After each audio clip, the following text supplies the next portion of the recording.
afternoon, everyone. Firstly, I'd like to acknowledge the Larrakia people on whose land we meet this afternoon and their elders, both past and present. I'd like to introduce myself, and give you some details about my background before I start. So my name is Simone Jackson. I am currently the General Manager of Operations Group. I've had 21 years in state government, 14 of which have been in child protection and or Aboriginal and Torres Strait Islander partnerships and affairs. I have worked across 2 jurisdictions, Queensland and the Northern Territory, and I have worked mainly in the tertiary end of both children and adults, that being child protection and corrective services. I think we are going through a big change currently in relation to child protection, and that's namely to do with having much more contemporary practice around understanding what trauma is and how to provide effective services for Aboriginal and Torres Strait Islander children. So I'm now going to start.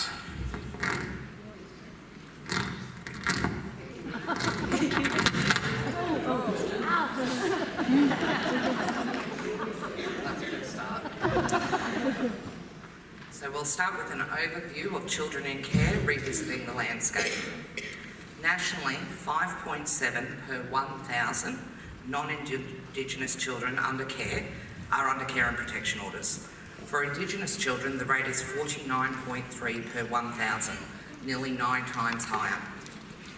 In the Northern Territory, the most recent data held by the department are that 1,086 children and young people are on care and protection orders, and of these, 1,010 are Aboriginal and in the out-of-home care system. These children represent close to 9 in every 10 being Aboriginal. When an Aboriginal child is placed, it is ideal that we firstly look for family and or other Aboriginal carers. Unfortunately, this is not always possible. In the Northern Territory, around 25% of Aboriginal children in care are placed with Aboriginal carers, most of whom are the child's relatives. Whilst it's not always possible to place a child with family, children placed in foster care with non-Aboriginal carers and or in purchased home-based care arrangements are often supported through these arrangements to still maintain a cultural connection. A small number of children are also placed in other arrangements such as boarding school or are incarcerated during periods of their care with us.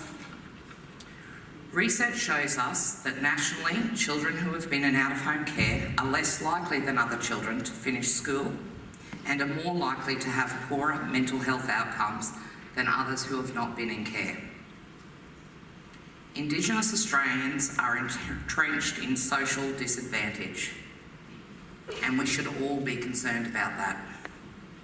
We know that in general, compared to Aboriginal children compared to other children in Australia, that they are 5 times more likely to be unemployed as adults, are half as likely to finish year 12, have about half the mean income of other Australians, are 33 times more likely to be hospitalised for family violence-related assaults, have 24 times the rate of juvenile detention, make up 2.3% of the general adult population, but more than 27% of the adult prison population, are more likely to live in overcrowded households. Up to 63% of households in remote areas are overcrowded, are more likely to experience chronic disease and poor health outcomes, and are most likely to die 10 years younger than the average Australian. These factors combined mean that we have an even greater responsibility to provide the best possible outcome for Aboriginal children in our care. As a department, we recognise the most important thing we can do is focus on the needs of children in out-of-home care. To this end, 2 years ago, we created a distinct division, the Out-of-Home Care Division. It has a dedicated executive director, a revised and expanded set of policies and procedures, a centralised unit to manage placements, a dedicated carer and assessment team supported by a regional Aboriginal cultural advisor, We also have a dedicated trainer who delivers foster and kinship care training and an Aboriginal training consultant. We develop and maintain a carer community website with information for foster and kinship carers, and we look continually at ways that we can enhance this information and provide cultural information for people providing care. Our in-care team provides therapeutic responses to children and young people suffering the effects of complex trauma, and psychoeducation support to people around them, such as carers, teachers and parents. We also fund work in partnership with Foster Care NT, who advocate and support for carers, Create Foundation, who represent and support young people in care. Culture and identity. Our department believes that Aboriginal children who are raised with a strong understanding of their heritage are more likely to become resilient adults. But what is culture? And what does cultural identity mean? What is heritage, and what does heritage mean?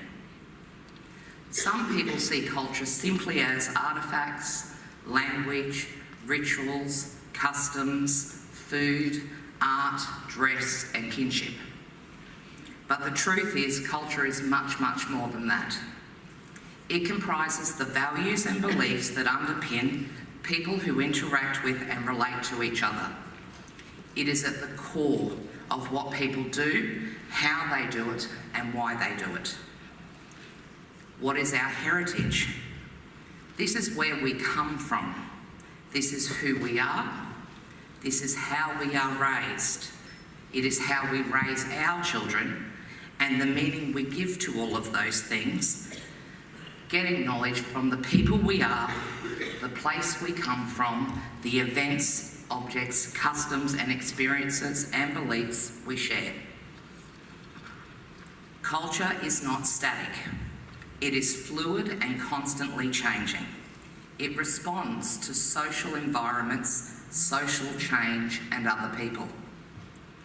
Culture is therefore not a one-size-fits-all outcome.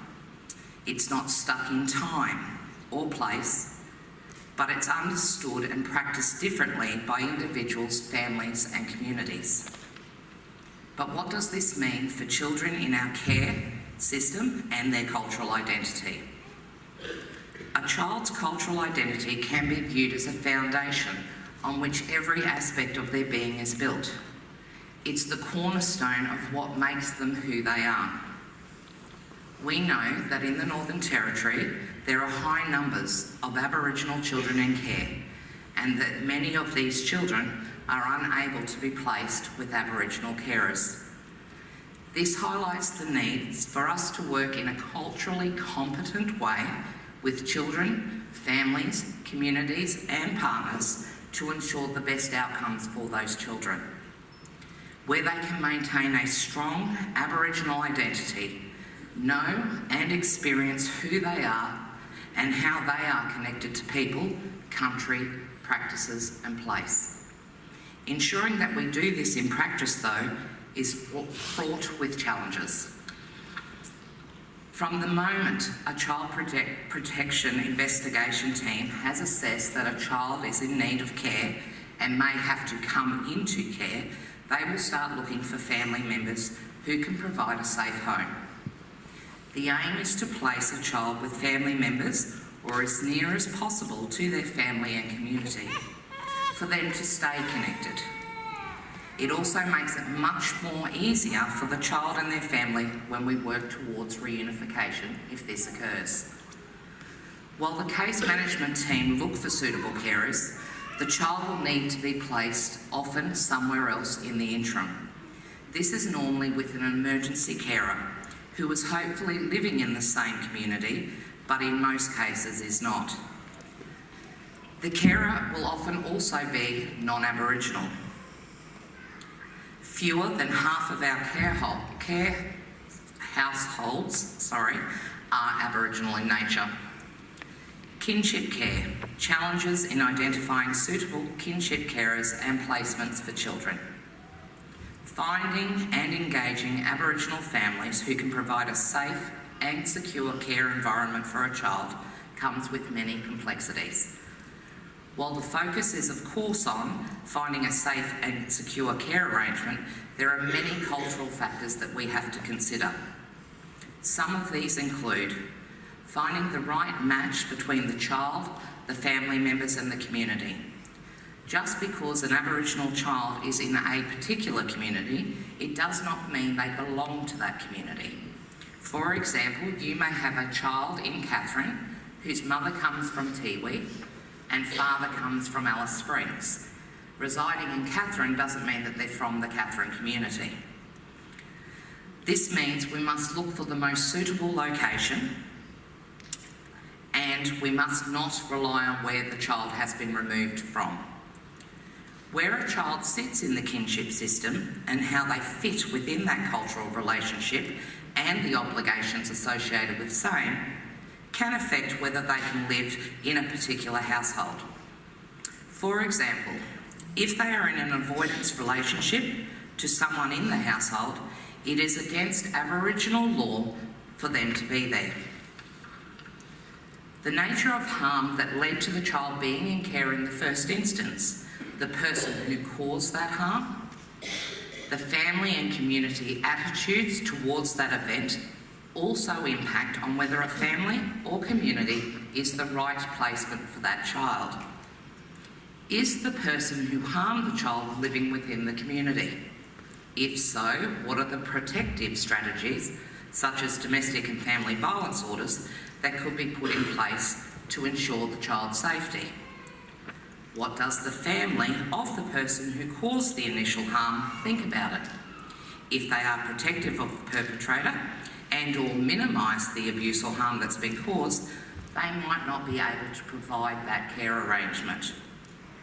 Another important consideration is whether family members and community can provide the right relationships and connections for that child, so they can be exposed to the teachings and learnings of their cultural obligations and their responsibilities.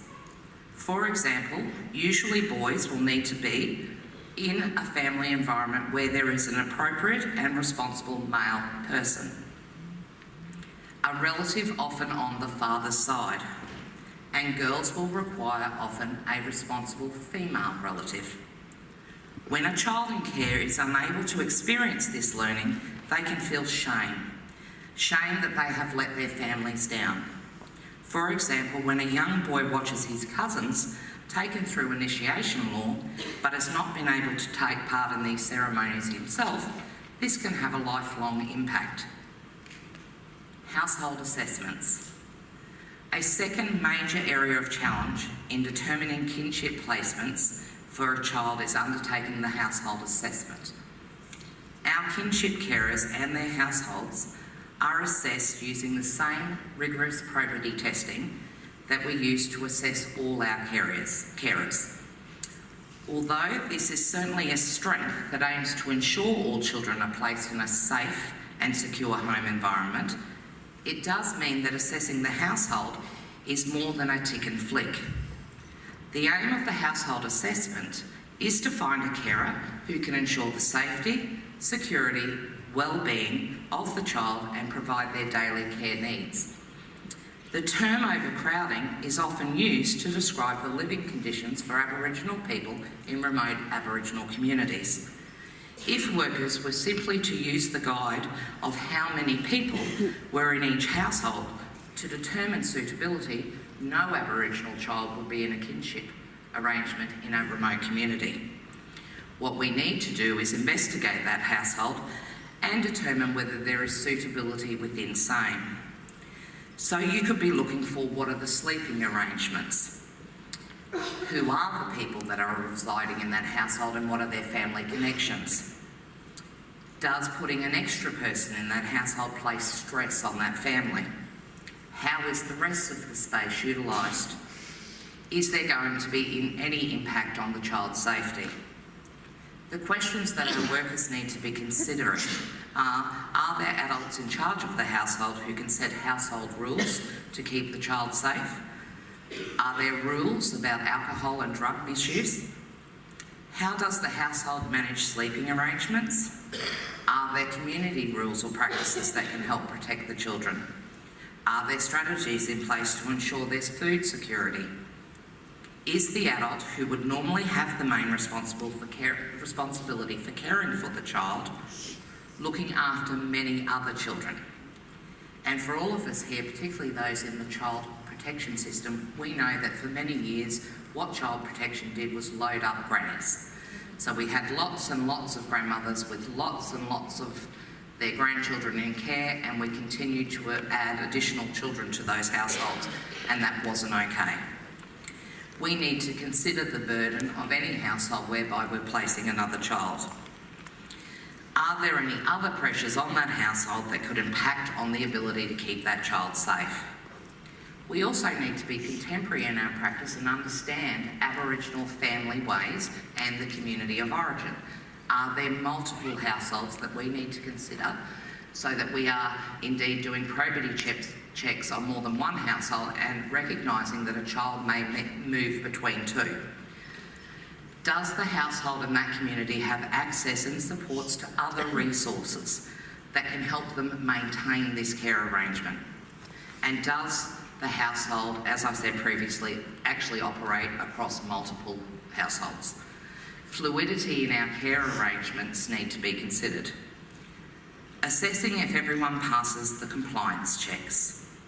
Compliance checks are another part of the assessment process in the Northern Territory. And for many of you who come from another jurisdiction, it's not always the same probity checks for your kinship care arrangements. In the Northern Territory, at least 3 years ago, we determined that we would have the same checks and balances for all carers, regardless of the nationality of that carer and or the child. So in short, what we determined was that an Aboriginal or Torres Strait Islander child would not have a lesser product or a lesser requirement for their care arrangements than any other child in our care system. You will be required in the Northern Territory to have a Working with Children clearance or an OCA card for all people over the age of 18 in that household. A child protection check for all people over 15 in the household, and a criminal history check for all people over 15 in the household. Compliance checks can take a very long time in a remote Aboriginal community setting. There may be many people, as previously described, living in that household. Mobility is also an issue. Aboriginal people and families can move between communities, and they can be hard to get in contact with to facilitate that check. It's hard for many Aboriginal people in remote communities to also have access to 100 points of ID. In some cases, members of the child's family who may want to care for the child but have one person living in the house that won't pass the compliance check also becomes an issue. The family may have a cultural obligation to that one person that doesn't pass the check, and it will be the Aboriginal law component that will override even their desire to have that child. A child therefore would not be placed under those circumstances. Checking if children will have access to resources. Remoteness, especially the homelands, can affect how a family can access resources. There may be a perfect household that is willing to provide the care and protection for a child, but they are simply located too far away from resources and amenities such as school, health clinics and or shops. So a school-aged child wouldn't be able to go to school regularly, and there would be concerns about the ability to provide frontline health responses to a child. Mobility. The high mobility rates of Aboriginal families and individuals can make it difficult to determine who is living in a household, and therefore who needs to be considered to undergo these compliance checks. Whether and how the fluctuating numbers in the household might affect family resources. All of these considerations mean it can take much longer, and it is very complex to facilitate a kinship care arrangement. But it is only through having this rigour and doing this complex work that we are most likely to place a child with a family that meets all of their needs. This includes their safety and cultural needs. So how do we work to ensure that a child finds the best kinship placement? There are many ways in which we work with families to try and find a placement that ensures the safety of a child while still respecting and valuing the role of family, cultural practices and beliefs. Our Aboriginal community workers and remote Aboriginal family workers play a vital role in helping us to identify and engage with the most appropriate family and community members.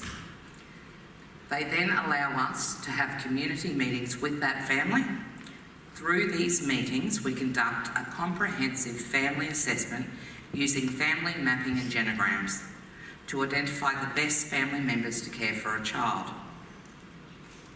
Genograms are more than a family tree. Genograms use special symbols to describe not just the biological relationships between people, but the quality of those relationships. Here is an example of a genogram for young Lisa Marie Presley in the yellow box, who has been removed from her mother Priscilla in the blue box because of neglect, which is the blue dotted line.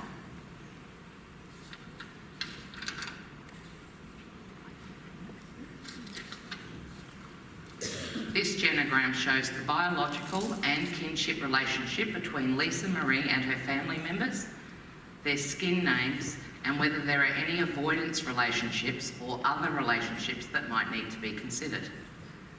This aspect of the genogram has been developed by our department to make sure we capture the important kin relationships that can help identify an appropriate kinship placement. I know that it's a little bit hard to see, but the squiggly, dotted and broken lines show hostile, distant, violent or distrustful relationships, and the solid green lines depict close, harmonious relationships.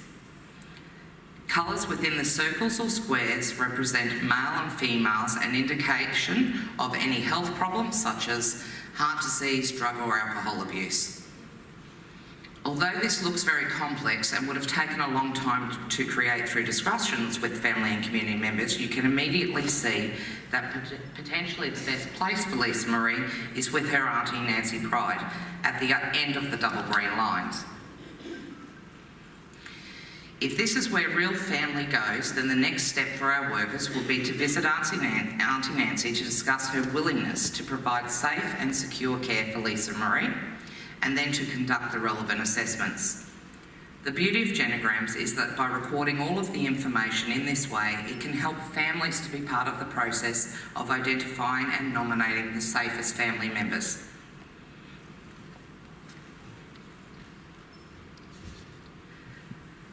So we're going to read through a scenario. To see how this might work in practice, we can use the case of Veronica, a 5-year-old girl living in Katherine who was placed in care due to neglect of her mother who abused alcohol. This story is based on a blend of real cases. Veronica had spent much of her life with her grandmother Shirley. When Veronica was removed from her mother's care, Shirley was assessed as an authorised kinship carer and received the carer allowance to support her in meeting Veronica's needs. Shirley maintained a loving and healthy relationship with her daughter, Veronica's mother, who was able to see Veronica during times when she was sober.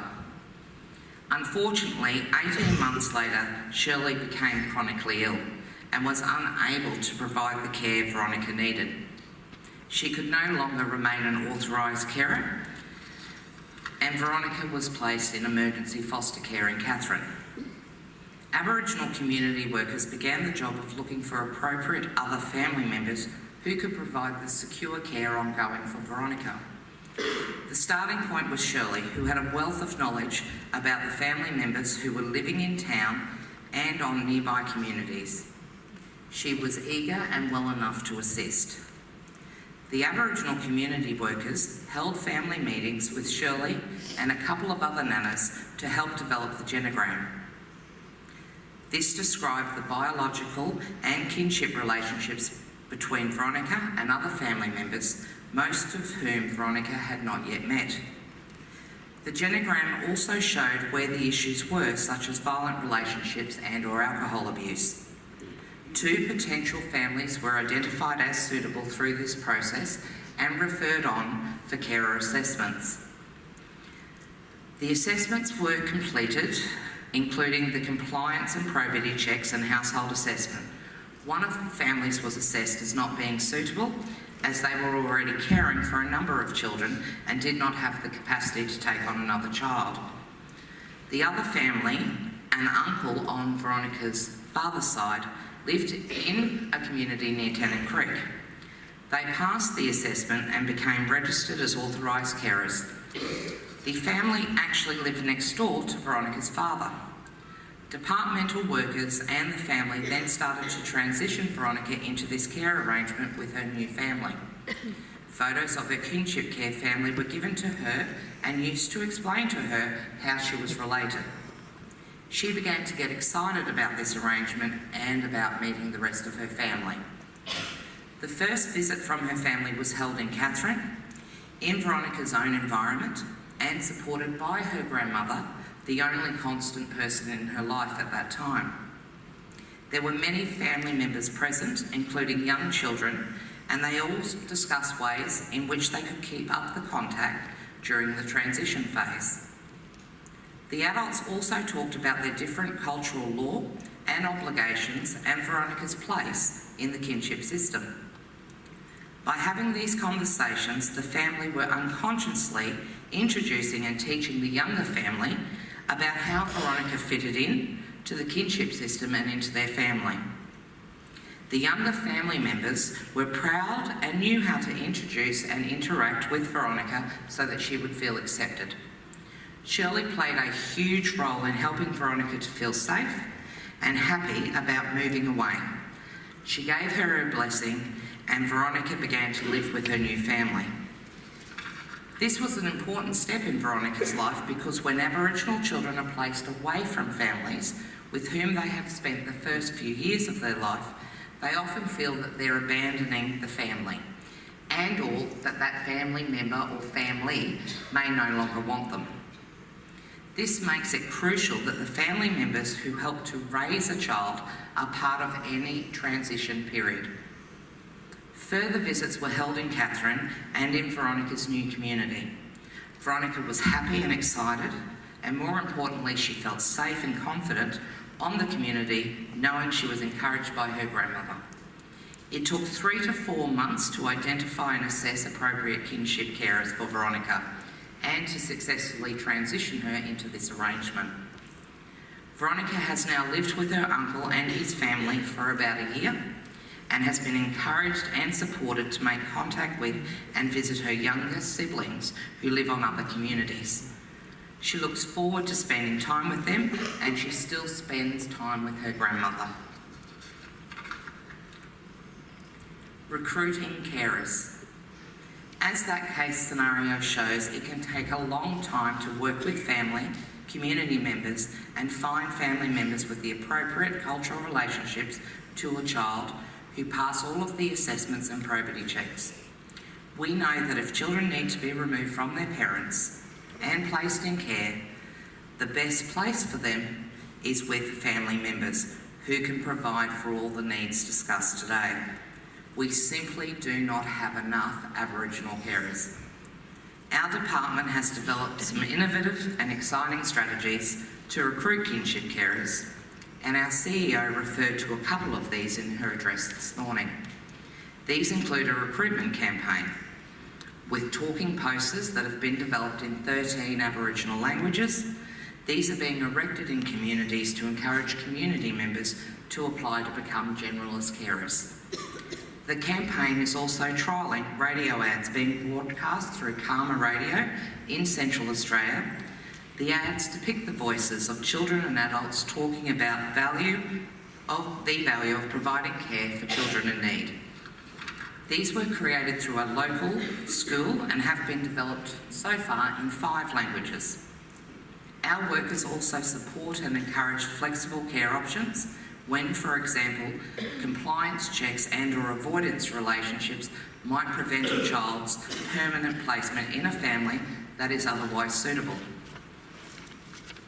In these instances, we can work with families to identify ways they can offer short-term, holiday or respite care or care during times of ceremonies and or funerals, perhaps when a person who did not pass the compliance check is not in the household, or when a person who has an avoidance relationship is not staying in the house.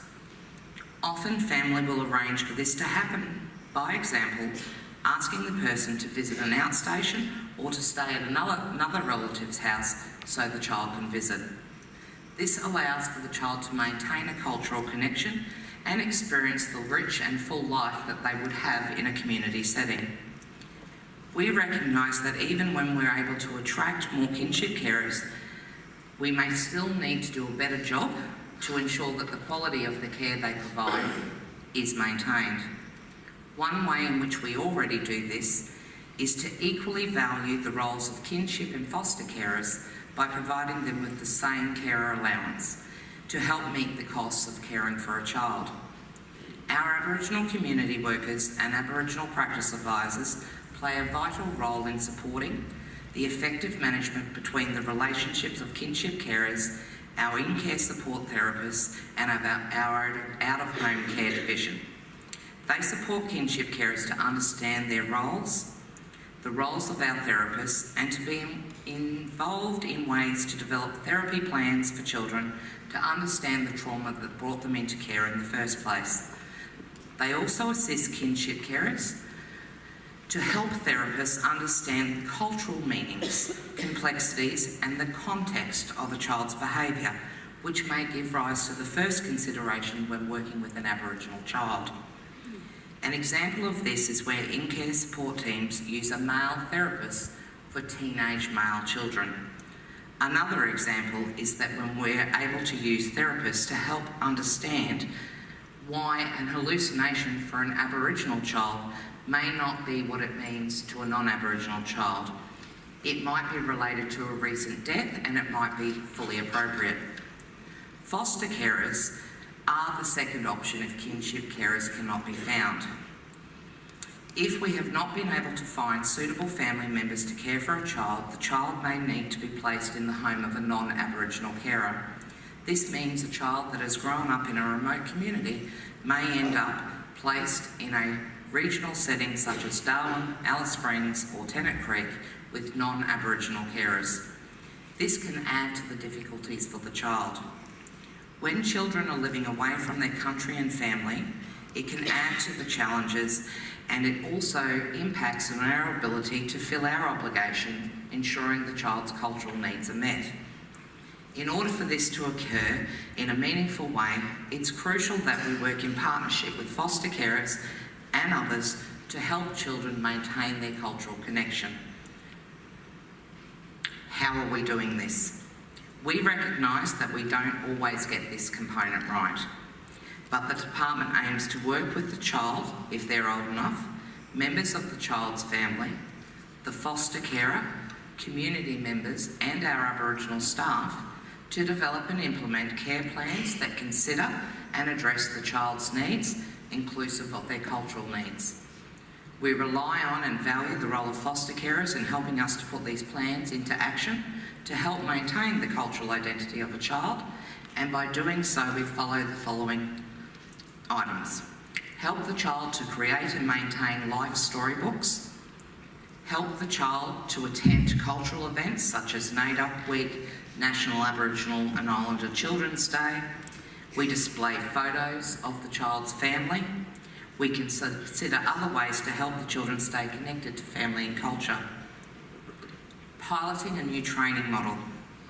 We are currently piloting a new training model in the southern region of the Northern Territory. This aims to support foster and kinship carers to understand the needs of children in care.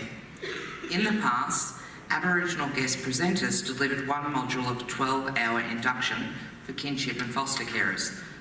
The new pilot model, the entire induction is co-facilitated by the foster carer training with support from the regional Aboriginal cultural advisor. This has been highly successful, and it's a model that we would like to more broadly implement across the Northern Territory. It promotes two-way learning. It helps a foster carer understand kinship care and talk that through. It allows for exploration and understanding of what culture is. It allows for meaningful discussions about trauma and broken spirit. It emphasises the importance of transition periods and helps prepare carers to understand a child's previous experience, such as with a family or community, and to support them through these times. A foster carer might prepare a lovely decorated bedroom for a child. However, if that child's just come in from a remote community, like Large Mandu as an example, then sleeping in a lovely decorated bedroom on their own might not be very appropriate. What we'll be able to inform the carer of is that they might want to put mattresses on the floor, and they might want children initially to share the environment. They might also want to leave the TV or the light on. Children from remote communities may not understand about roads or cars that we have in larger towns. Children returning to kinship care in a community may have a backpack of belongings from their foster home, and the carers don't understand kinship arrangements and or Aboriginal cultural values, that there's an expected sharing and generosity of sharing, meaning that that backpack and all the lovely things that were put in it will be given to other members of that community.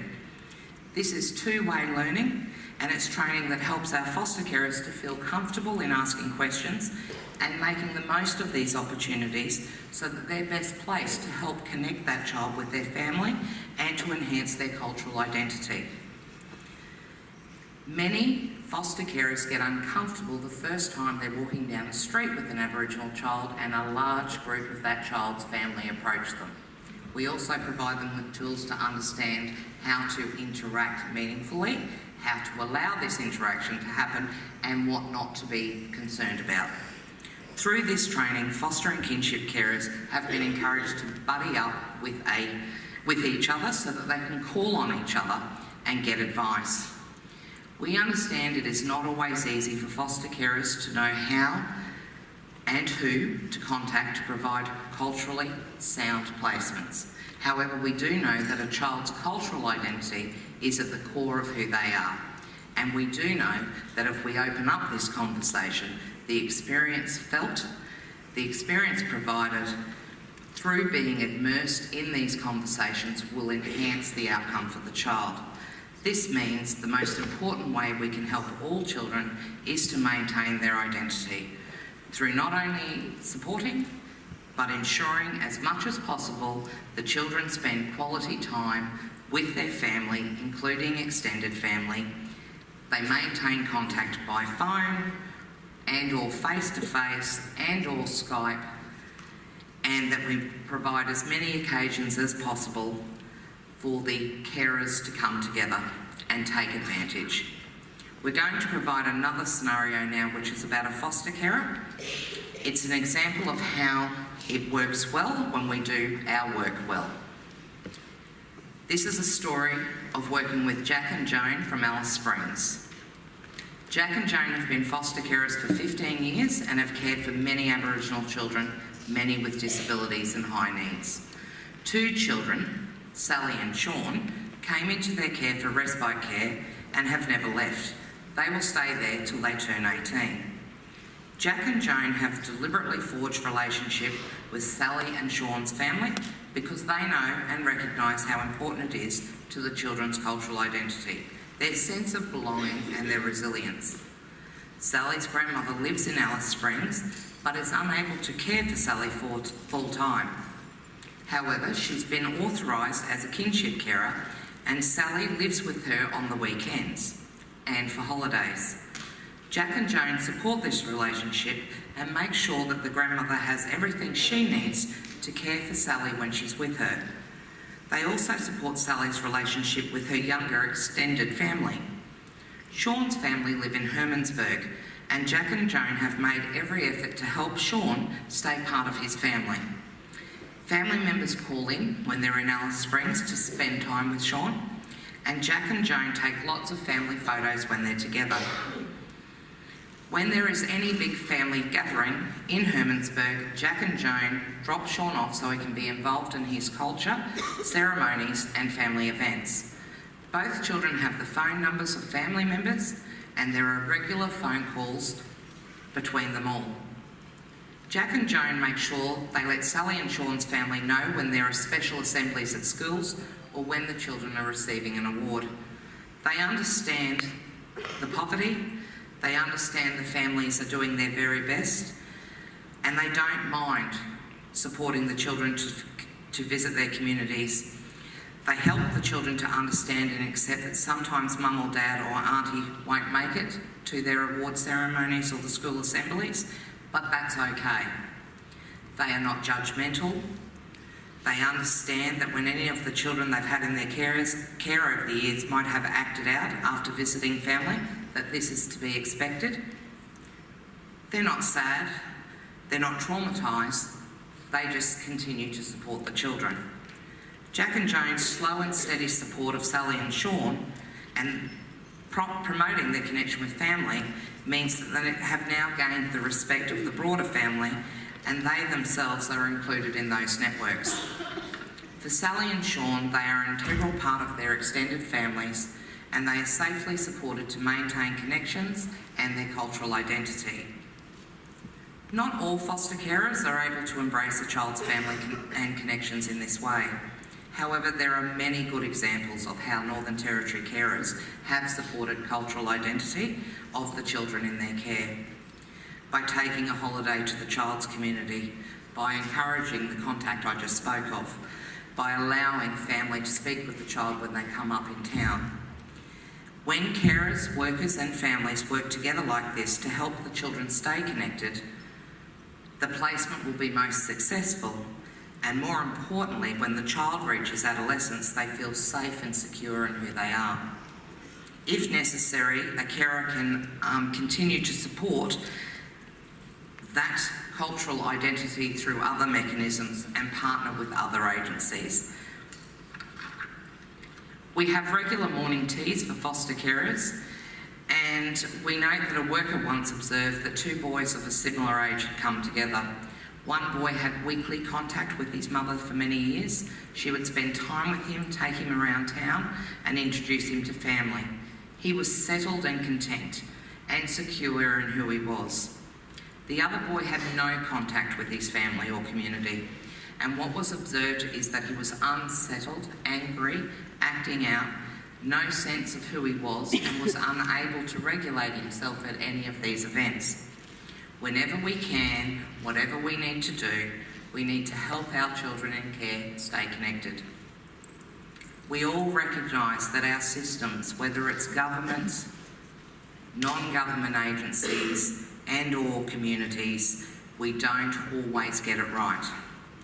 There is likely to be lots of people in this room that are frustrated. We know that we need to do the work better, but we can't do this work better on our own. We need to work with all of our partners. By communicating more effectively, by working with each other, by trying to understand and recognise the unique skills and abilities that we all have, and by allowing our Aboriginal workforce to be part of the care we provide, we know that our out-of-home care system will continue to improve. We acknowledge the gaps today, but we also acknowledge the good work that we all do and the outcomes that we're achieving. We work towards closing these gaps every day. We look to research, we make sure that we continually improve and have contemporary practice. We're partners with the educational partners in Menzies School of Health Research and Charles Darwin University, and we have commissioned and are using research to help us better understand cultural needs and the context of Aboriginal children and families with whom we work. The best way we can succeed is to work in partnership: families, children, foster carers, kinship carers and communities. I'd like to finish up this afternoon by sharing with you all an example of our talking posters. The poster is in Warlpiri language, spoken by many people from the desert country northwest of Alice Springs. We trust this will help you move one step closer to understanding what we're trying to do and engaging with us. These posters, we hope, will help children not only keep but build on their cultural identity and a sense of belonging during times when parents are unable to provide their care. Thank you very much.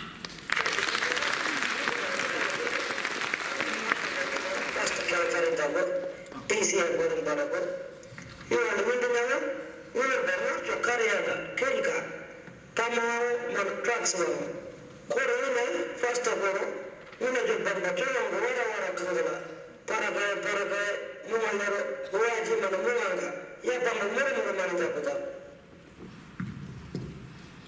and that was the safe and stable home component. Thank you.